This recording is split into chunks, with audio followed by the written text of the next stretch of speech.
Oke, bismillahirrahmanirrahim. Assalamualaikum warahmatullahi wabarakatuh. Innal hamdalillah nahmaduhu wa nasta'inuhu wa nastaghfiruhu wa nastahdi wa na'udzu billahi min syururi anfusina wa min sayyiati a'malina. May yahdihillahu fala mudhillalah wa may yudlil falan tajida lahu waliyyan mursyida. Asyhadu an la ilaha illallah wahdahu la syarikalah wa asyhadu anna Muhammadan abduhu wa rasuluh. Addal amanah ballaghar risalata wa nasahal ummah wa jahada fillahi ta'ala haqqa jihadihi hatta atahul yakin.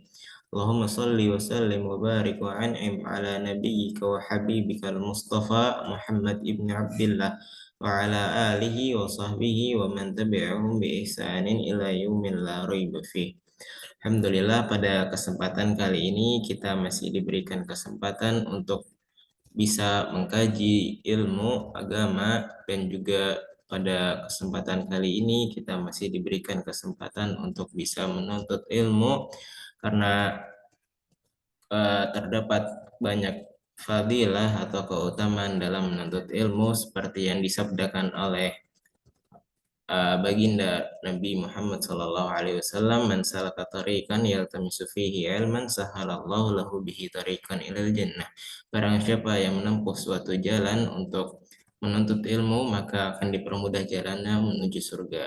Nah, pada kesempatan kali ini kita akan mengkaji bersama, belajar bersama. Di sini saya bukan seorang ulama, atau maksudnya bukan seorang uh, pengajar. Di sini saya hanya mengerjakan tugas yang diberikan oleh kampus. Nah, pada kesempatan kali ini kita akan belajar bersama mengenai fikih muamalah. Nah, untuk fikih muamalah yang diajarkan di kampus saya itu bukunya bervariasi, jadi tidak diambil dalam satu modul yang khusus, namun kita mengambil di dalam banyak atau variasi buku fikih muamalah yang berbeda-beda karangannya ataupun sumbernya. Namun pada dasarnya kita umumnya ataupun kebiasaannya kita nanti akan belajar tentang fikih muamalah. Oke, pada kesempatan kali ini mari kita belajar bersama mengenai fikih muamalah. Nah, sebelum kita masuk belajar mengenai fikih muamalah, kita harus tahu nih fikih muamalah tuh apa sih? Nah, sebelum kita masuk ke fikih muamalah, kita harus tahu fikih itu apa, gitu kan. Ini biar saya. Nah, fikih muamalah ini apa sih? Kita sebelum masuk ke fikih muamalah, kita harus tahu nih, al-fikih itu apa sih? Al-fikhu itu apa? Nah, di dalam penjelasannya atau pengertiannya, fikih itu terbagi menjadi dua, secara bahasa ataupun istilah, yaitu ta'riful fikhi lughatan wa istilahan. Nah, secara fikih ini nih, secara fikih, secara bahasa, fikih kan pengertiannya ada yang dari bahasa dan ada yang dari istilah. Secara bahasa ini memiliki dua makna. Yang pertama, al-fahmul mujarrad, ataupun ya sebatas pemahaman, atau kurang lebih ialah mengerti secara langsung atau sekedar mengerti saja, gitu kan. Sedangkan makna kedua adalah al-fahmud dakiki, maksudnya yang pemahaman yang sangat mendalam. Artinya ialah mengerti atau memahami secara mendalam dan lebih luas.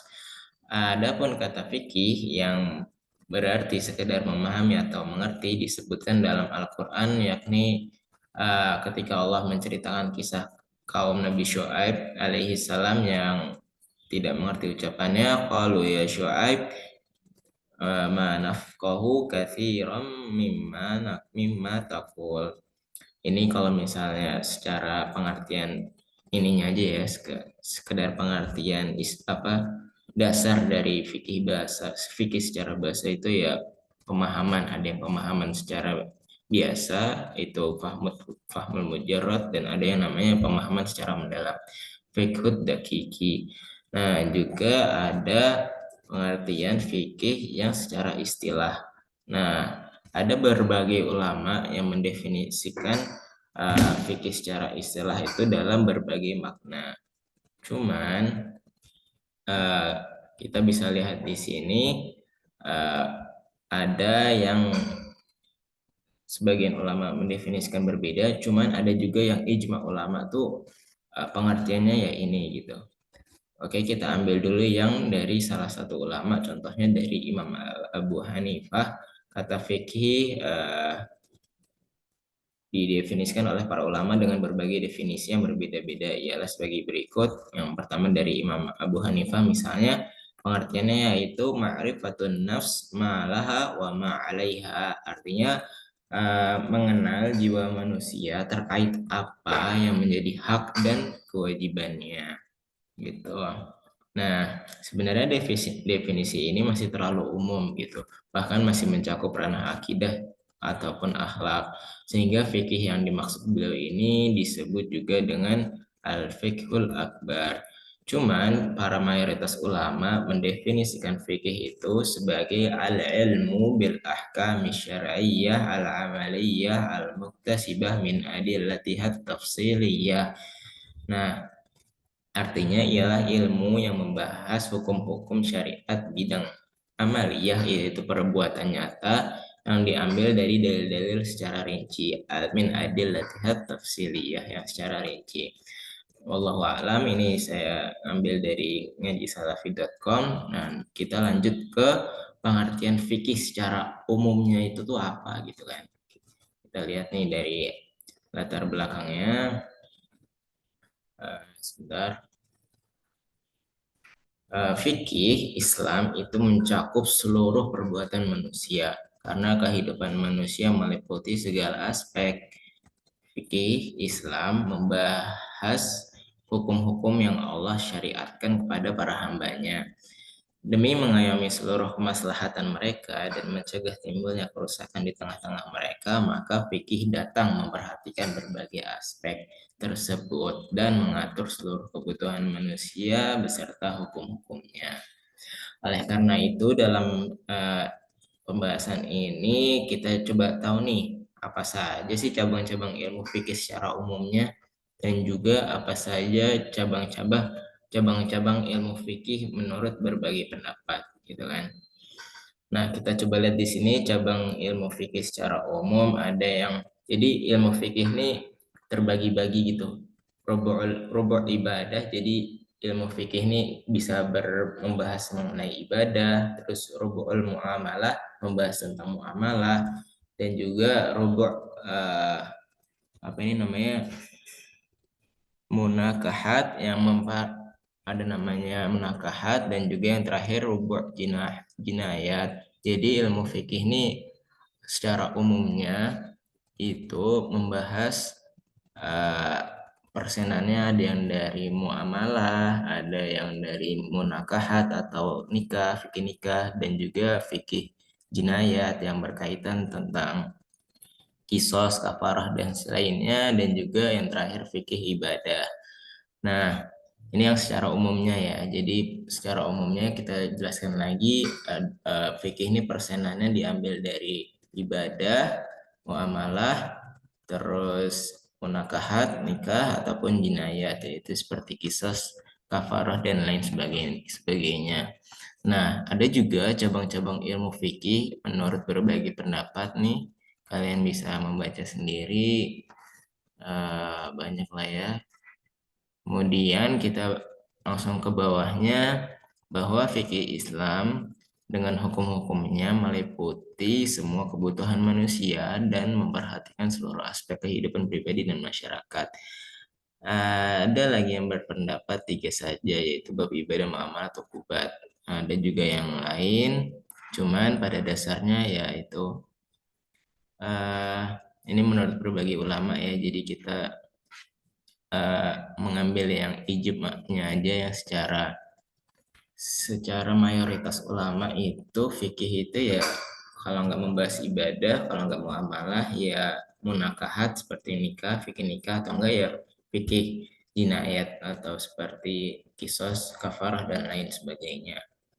Nah, ini kan yang secara umum nih, kalau kita memperhatikan kitab-kitab fikih yang mengandung hukum-hukum syariat yang bersumber dari kitab Allah dan sunnah Rasulnya, serta ijma' dan ijtihad para ulama. Misalnya kita dapati kitab-kitab tersebut terbagi menjadi 7 bagian. Nah, dari sini nih terdapat terbagi lagi menjadi 7 bagian yang kesemuanya membentuk satu undang-undang umum bagi kehidupan manusia, baik bersikap pribadi maupun bermasyarakat. Nah, istilahnya gini aja nih biar gampang. Fikih kan membahas kalau nggak ibadah atau nggak muamalah atau nggak munakahat atau nggak jinayah. Nah, terkadang nih ulama nih membagi lagi. Nah, biar kita nggak pusing, pokoknya intinya fikih membahas di 4 ini, ibadah, muamalah, nikah, atau enggak kisas dan sebagainya, atau disebut jinayat, ibadah, muamalah, munakahat, jinayat. Nah, cuman dari 4 ini nih, para ulama bisa membuat buku lagi, ada yang membuat buku seperti fikih ibadah, ahwal syakhsiyah, fikih muamalah, siasat syariah, ukubat, syiar, adab, akhlak. Cuman ini nggak usah terlalu dipusingkan atau dirumitkan. Kita pada video kali ini kita hanya membahas tentang fikih muamalah. Oke, apa sih fikih muamalah itu gitu kan? Pada dasarnya kan kalau kita ambil sendiri dari muamalahnya itu berarti kita bagaimana kita bermuamalah dengan manusia, hewan, benda ataupun dengan yang lainnya. Itu gambaran atau pengertian secara umum dari muamalahnya. Nah, kita lihat di sini ini fikih adalah aturan-aturan hukum Allah Subhanahu wa taala yang ditunjuk untuk mengatur kehidupan manusia manusia dalam urusan keduniaan atau urusan yang berkaitan dengan urusan duniawi dan sosial kemasyarakatan. Dalam arti sempit, fikih muamalah ini menekankan keharusan untuk menaati aturan Allah Subhanahu wa taala yang telah ditetapkan untuk mengatur hubungan antara manusia dengan cara memperoleh, mengatur, mengelola, dan mengembangkan harta benda. Menurut pengertian tersebut, manusia kapanpun dan dimanapun harus senantiasa mengikuti aturan yang telah Allah tetapkan dan dimintai pertanggungjawaban kelak di akhirat. Dengan kata lain, dalam Islam tidak ada pemisahan antara amal dunia dan amal akhirat, sebab sekecil apapun aktivitas manusia di dunia harus didasarkan pada ketetapan Allah Subhanahu wa taala. Jadi, intinya fikih muamalah ini adalah ilmu tentang aturan-aturan Allah Subhanahu wa taala. Jadi semuanya kita bahas nih kayak kita ini bermuamalah sesama manusia ini pasti kayak ada aturan-aturannya gitu kan. Misal kayak jual beli. Berarti harus ada tata cara dan tuntunan yang benar. Kemudian kalau misalnya kalian bermuamalah dengan manusia dalam bidang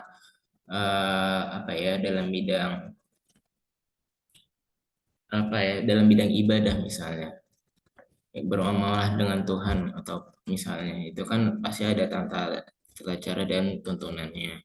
Nah, kalau fikih muamalah ya berarti kalian ini bermuamalah dengan manusia sekitar itu gimana, dengan keadaan-keadaan sekitar itu gimana tata caranya, dan hukum-hukumnya itu harus sesuai dengan hukum yang telah Allah tetapkan begitu. Nah, terdapat pertanyaan, kenapa sih kita harus belajar fikih muamalah ya kan? Nah, kita lihat nih di sini di rumaisa.com eh, apa namanya banyak nih karena bahaya sekali jika ini. Kenapa kita harus belajar fikih muamalah? Nah, fikih muamalah nih kebanyakan itu berbicara mengenai harta benda. Intinya fikih muamalah berbicara kebanyakan tentang harta benda. Maksudnya harta benda itu apa ya? Berarti kita banyak sekali nanti berkomunikasi dengan yang namanya jual beli. Nah, misal kita jadi pedagang nih. Bahaya sekali jika dagang tidak mengetahui yang namanya halal ataupun haram. Nah, kalian bisa baca uh, pedagang diharuskan menguasai ilmu fikih jual beli. Ya, pokoknya intinya dari sini nih kita bisa tahu apa yang dimaksud dengan fikih muamalah, yaitu ini yang aturan-aturan hukum Allah Subhanahu wa taala yang ditunjukkan untuk mengatur kehidupan manusia dalam urusan keduniaan atau urusan yang berkaitan dengan urusan duniawi dan sosial kemasyarakatan. Nah, yang termasuk fikih muamalah apa aja sih? Nah, ini nih kalian bisa baca. Pengertian muamalah kan menurut fikih Islam adalah kegiatan tukar-menukar barang. Jadi intinya fikih muamalah ini banyak berkomunikasi atau banyak membahas tentang yang namanya jual beli. Jadi kita nanti akan belajar tentang jual beli, sewa menyewa, utang piutang, pinjam meminjam, urusan bercocok tanam, berserikat dan usaha yang lainnya. Nah, kita langsung masuk ke materinya aja ya. Jadi tadi hanya sekedar pembukaan ataupun mukadimah introduction. Nah, sekarang mari kita eh, membahas yang namanya fikih muamalah. Nah, saya buka catatan saya terlebih dahulu. Eh, Kaitannya fikih ibadah dan fikih muamalah itu kan sangat kuat ya. Jadi ya kita harus balance gitu. Ilmu fikih ibadah kita harus kuat dan juga fikih muamalah tentang jual beli kita ya. Kalau misalnya kalian udah gede gitu kan mau jual beli bertransaksi itu kan harus harus kuat juga ilmunya. Jadi ya harus balance. Kemudian ketika bermuamalah, kalian ketika jual beli misalnya atau ketika lagi ya menjual produk kalian itu jangan sekedar laba atau untung saja yang dicari, tapi keberkahan Allah juga yang perlu kita utamakan gitu. Berkaitan dengan surga dan neraka, hidup kita tidak bisa lepas dari yang namanya muamalah. Oke, awal dari fikih muamalah nanti kita terlebih dahulu harus mengetahui nih tentang yang namanya akad. Akad merupakan sebuah ikatan antar pelaku akad yang sesuai syariat Allah dan memiliki pengaruh setelahnya. Nah, bentar saya buka lagi catatan saya. Jadi intinya tuh eh, intinya akad itu apa sih? Kayak ya sebuah ikatan antara diri kalian dengan orang lain gitu. Nah, jadi kita buka lagi pengertian akad itu berarti sebuah ikatan antara pelaku akad yang sesuai syariat Allah dan memiliki pengaruh setelahnya. Itu pengertiannya. Adapun untuk macam-macam akad itu banyak nih ditinjau dari banyak perspektif atau banyak bidang bagian. Nah, macam-macam akad yang ditinjau dari pengaruh dan akad pengaruh. Jadi intinya kita harus tahu nih macam-macam akad itu kan banyak yang ditinjau dari beberapa sisi. Nah, kita lihat dari macam-macam akad itu ada yang akad yang sah dan tidak sah. Nah, macam-macam akad yang ditinjau dari jadi intinya macam-macam akad itu ditinjau dari pengaruh dan akadnya.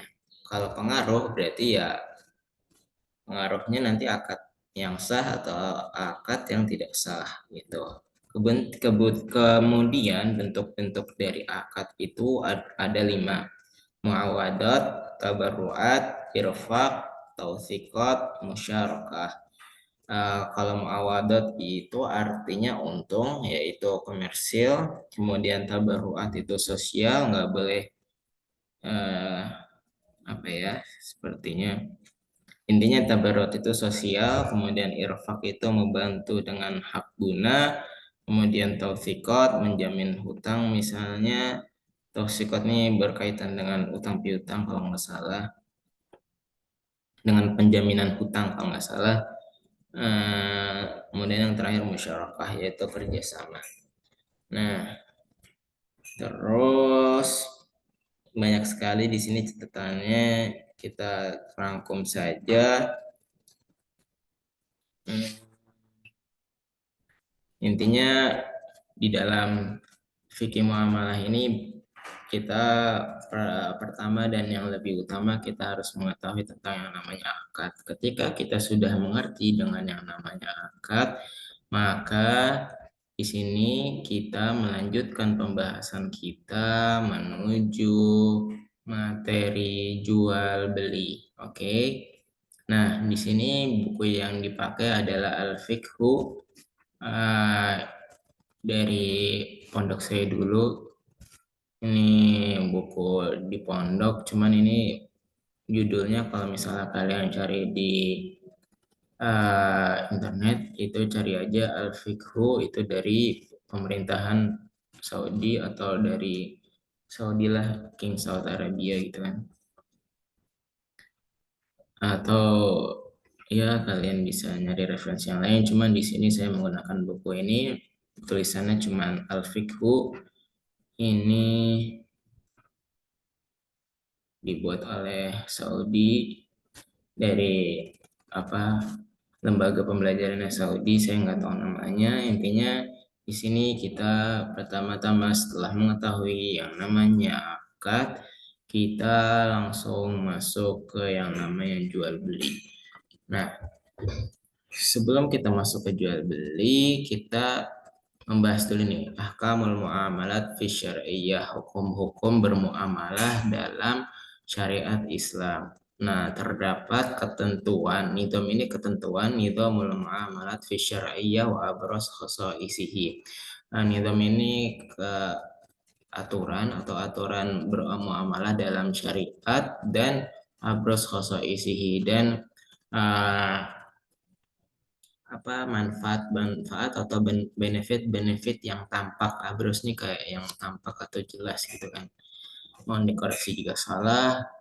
Pokoknya intinya kita dari bait ini atau dari baris ini, dari paragraf ini, intinya kita harus bermuamalah itu ya saling berkomunikasi dengan orang, itu pasti ada ketentuan dan hukumnya.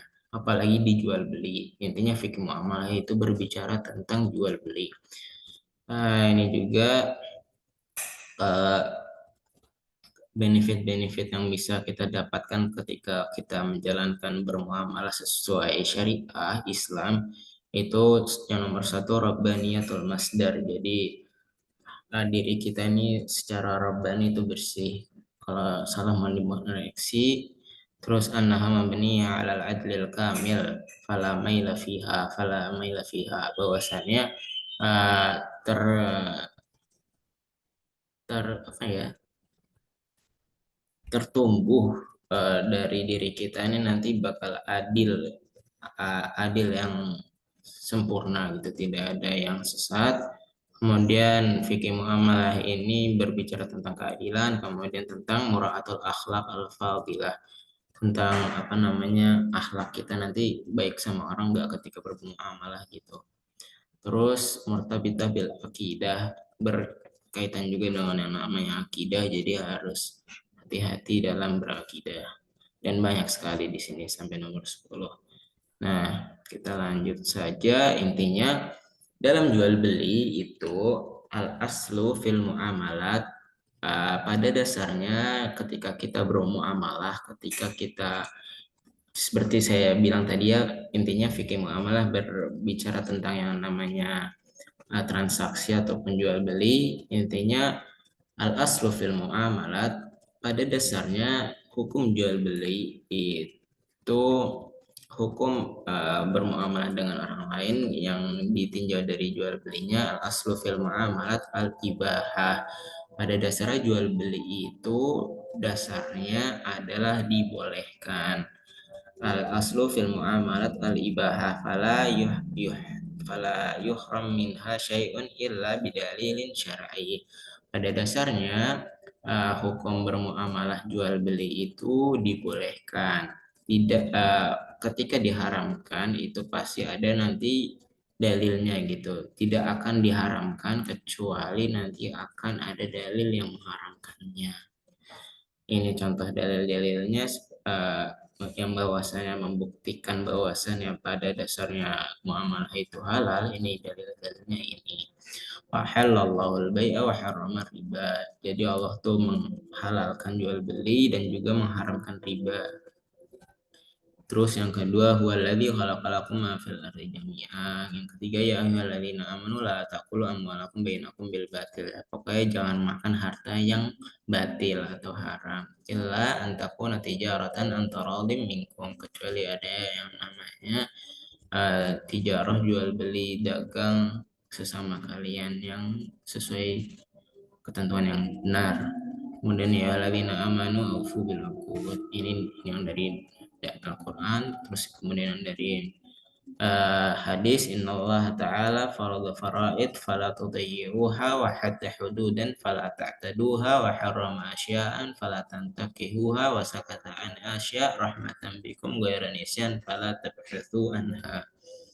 Nah, kita langsung nih masuk ke dalam jual beli. Nah, yang namanya jual beli pasti berkaitan keras atau berkaitan kuat yang namanya perdagangan.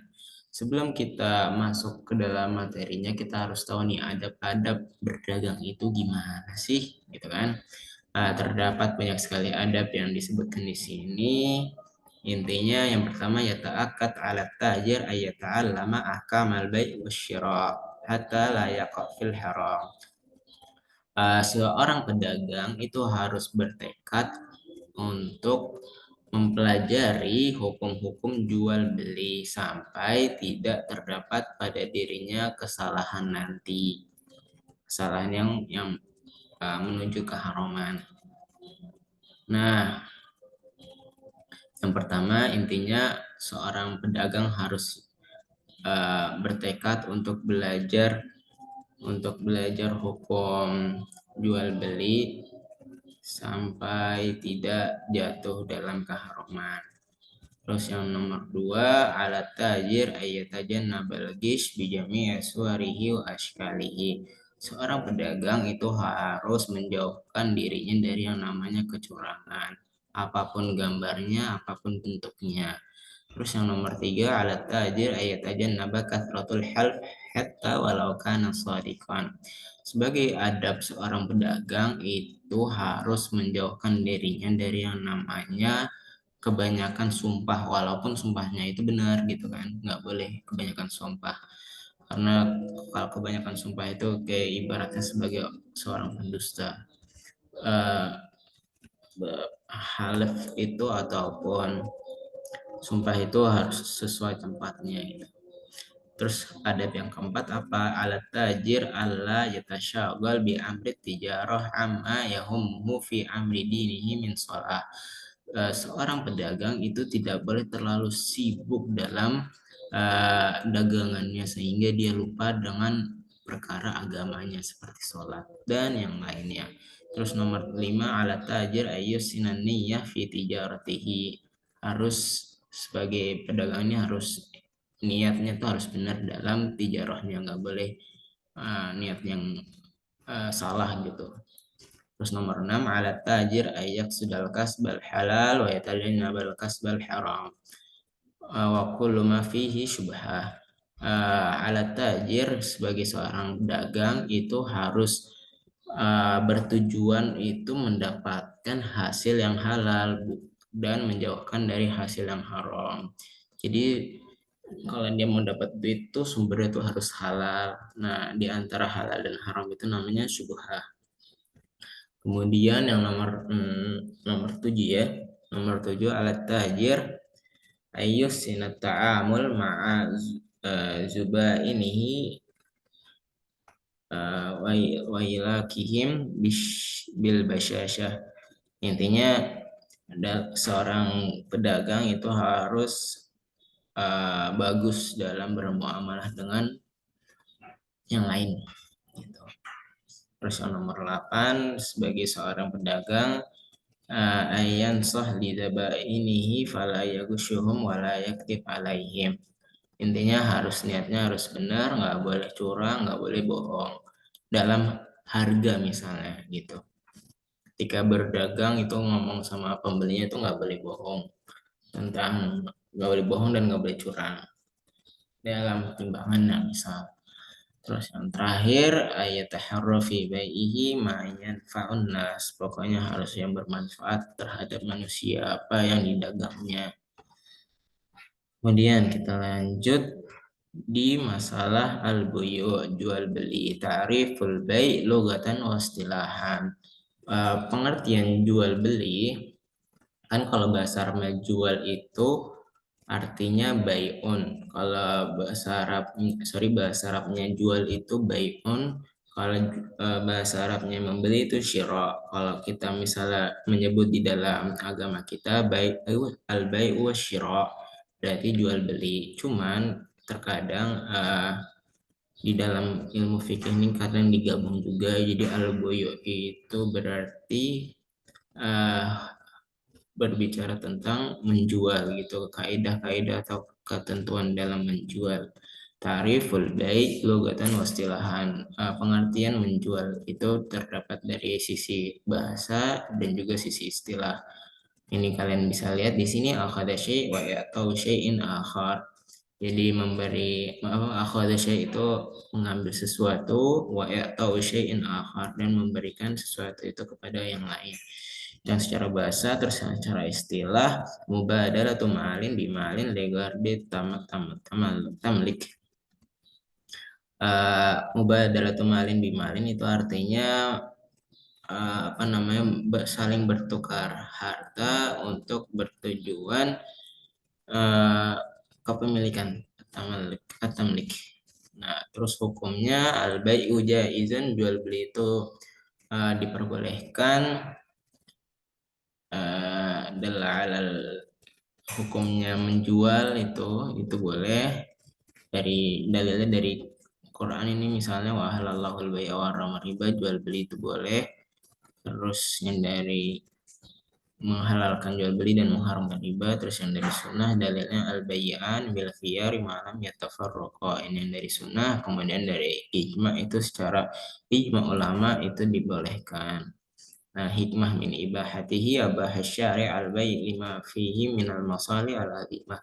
Pokoknya hikmah dari kebolehannya jual beli itu bahwasannya syariat itu membolehkan jual beli karena ada maslahat yang sangat agung gitu. Intinya seperti itu. Mungkin cukup sampai di sini. Nanti kita lanjutkan pada pertemuan yang lain. Saya izin pamit. Syukron subhanakallahumma wa bihamdik. Asyhadu an la ilaha illa anta astaghfiruka wa atubu ilaik. Syukron. Assalamualaikum warahmatullahi wabarakatuh.